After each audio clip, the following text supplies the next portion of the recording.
At a famous restaurant, all those who cook are undoubtedly excellent chefs. The term for cook in English can be either cook or chef.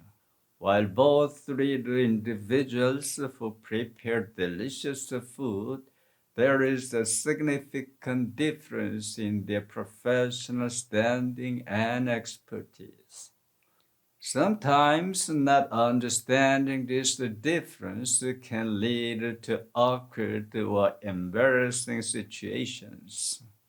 One day, a tourist with a keen interest in European culinary culture visited a fine dining restaurant in London. While pursuing the menu, they noticed an intriguing inscription at the top where the chef created and the cook cares. Curious, they looked toward the kitchen, where they saw a chef wearing a pristine white uniform and a tall hat, passionately preparing food. The tourist then asked waiter, "Can I talk to the cook?" Soon the cook appeared and with slightly displeased expression responded, "I'm not just a cook, I am a chef." Feeling a bit embarrassed, the tourist turned to the waiter again and asked, "Does the chef cook better than the cook?" The waiter responded with a subtle smile and shrugs, implying that the answer could be both yes and no. This distinction in meaning stems from historical and cultural evolution of the word cook and chef. The term cook originated from the action of cooking itself. The word cook is the integral part of daily life, so its etymological root stretched back to Proto-Indo-European languages. The root word "pq" in Proto-Indo-European means to cook or to boil. This root evolved across the different linguistic families in Europe. The English term cook can be directly traced back to the Latin word coquere, which means to cook. This later became the noun coctus, meaning a cook, and spread across the Europe with the expansion of the Roman Empire. By the late 5th century, the term merged with the word from the Germanic languages spoken by the Franks, leading to the Old English word cook or coca. In 1066, William, Duke of Normandy, invaded and conquered England, ushering in the Norman Conquest.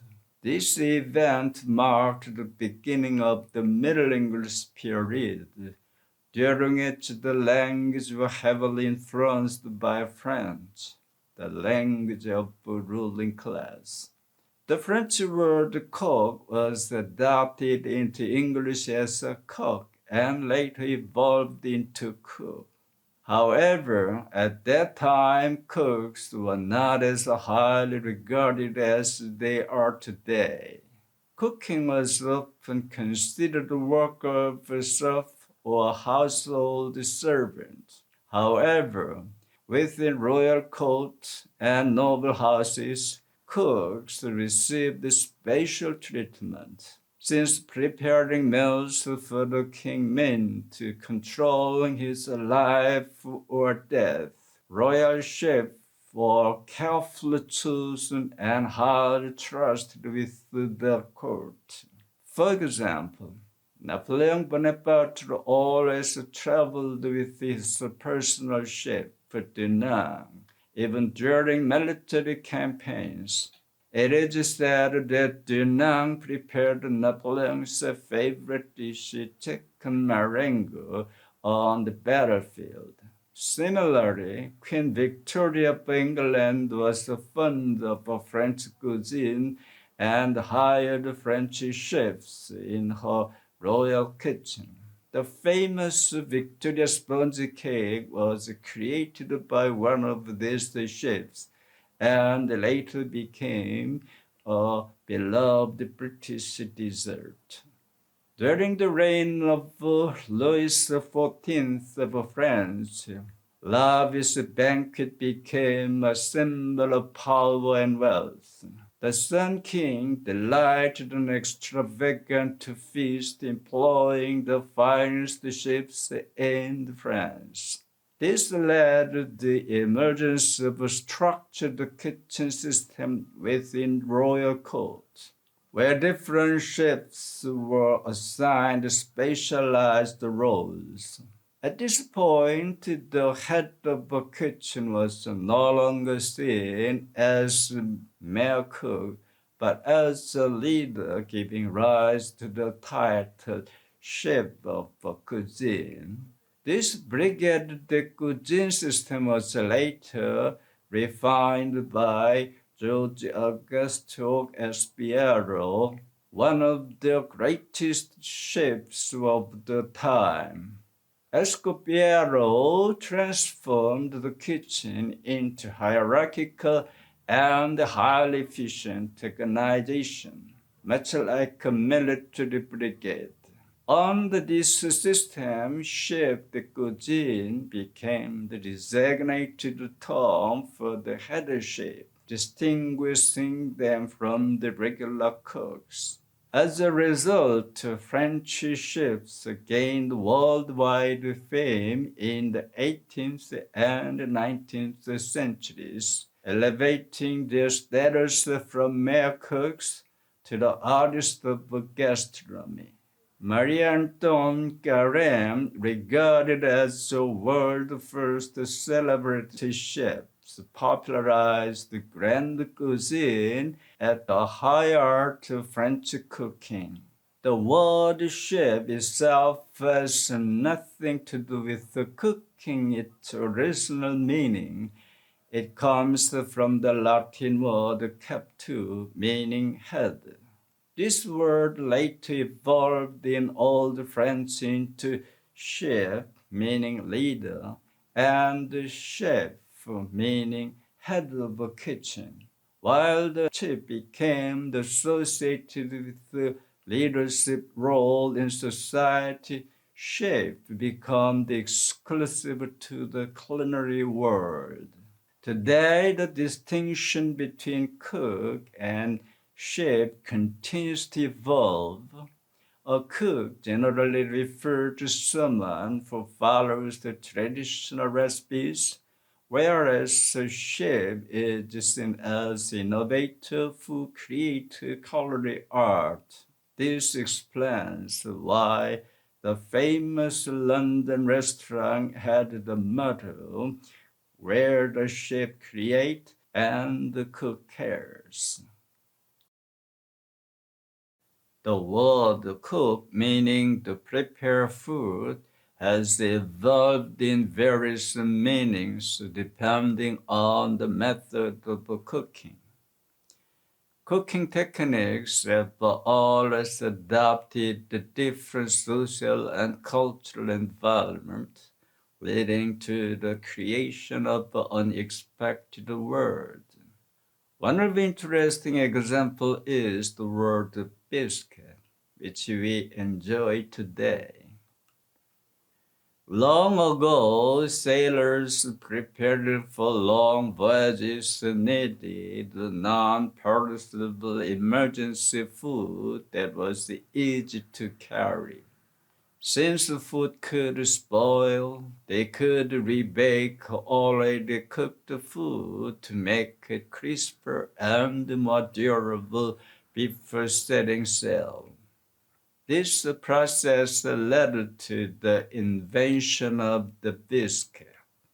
The word biscuit originated from the Latin phrase bis coctus, meaning twice cooked. Here bis means twice and the coctus means baked or cooked.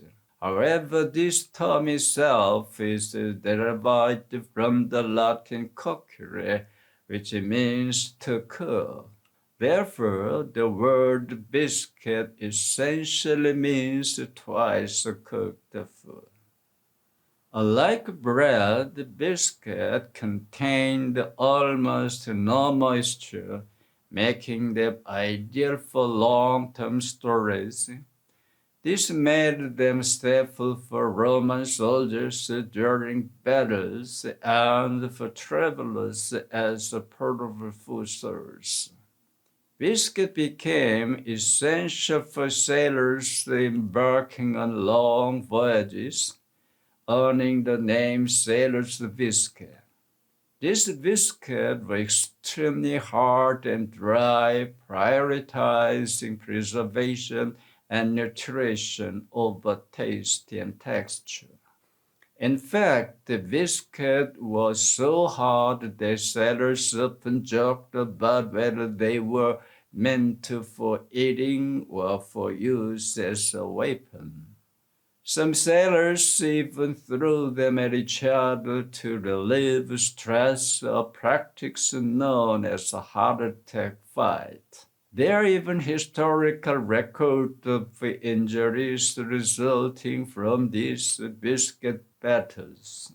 Thus, sailors' biscuit became a symbol of survival and humor in hardest conditions.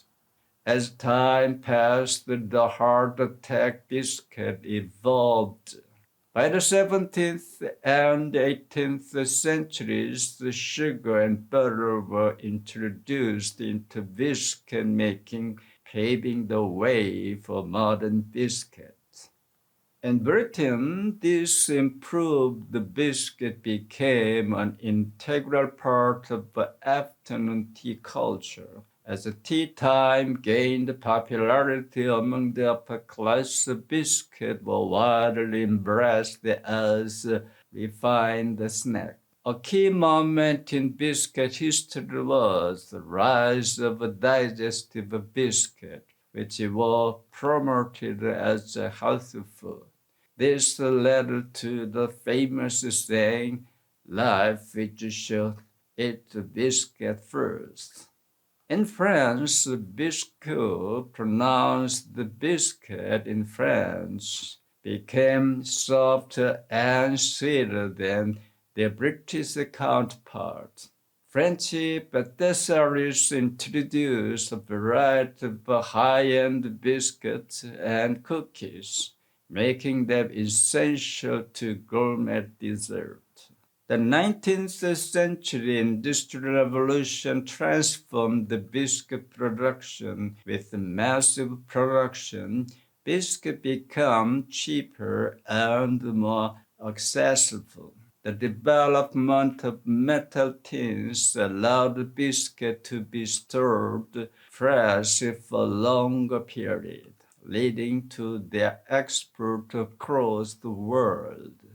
While British developed a strong biscuit culture, the United States embraced the cookie culture. The word cookie originated from Dutch settlers in the early American colonies. It comes from the Dutch word kwekje, where kwek means cake and je is a diminutive suffix meaning small. So the original meaning of cookie is small cake. Interestingly, cookie is not directly related to the English word cook. However, Dutch-style cookies gained popularity in early America, which is why the word cookie became the standard term in the U.S. Due to these linguistic and cultural differences, today in the U.S., cookie refers to small sweet baked good. In the UK, cookies specifically refer to large soft baked goods with chocolate chips or other mixins. Biscuits were first introduced to Korea during late Joseon dynasty in the era of modernization. At the time, Western patisseries were drastically different from traditional Korean snacks such as dog, rice cake, and hangwa, Korean sweet. Korean traditional sweet often had a chewy or soft texture, so the hardness of a Western biscuit was shocking to many. Some Koreans were puzzled when they saw Westerners dipping biscuit into tea, wondering why would you soak dry biscuit in liquid? However, people eventually recognized the convenience and enjoyment of the practice. Instead of tea, some Koreans started dipping biscuit into daechucha or honey sweet or adaptation to local taste. This reinterpretation of the biscuit led to creation to localized versions such as Orion's digestible biscuit, which gained widespread popularity in Korea. With the rapid growth of coffee culture in Korea, biscuits have become a beloved snack alongside coffee. Many cafes now serve small biscuits or cookies with coffee, enhancing flavor pairing and atmosphere. Next time you visit Café, take a moment to enjoy Biscuit and appreciate its rich history, cultural evolution, and global influence.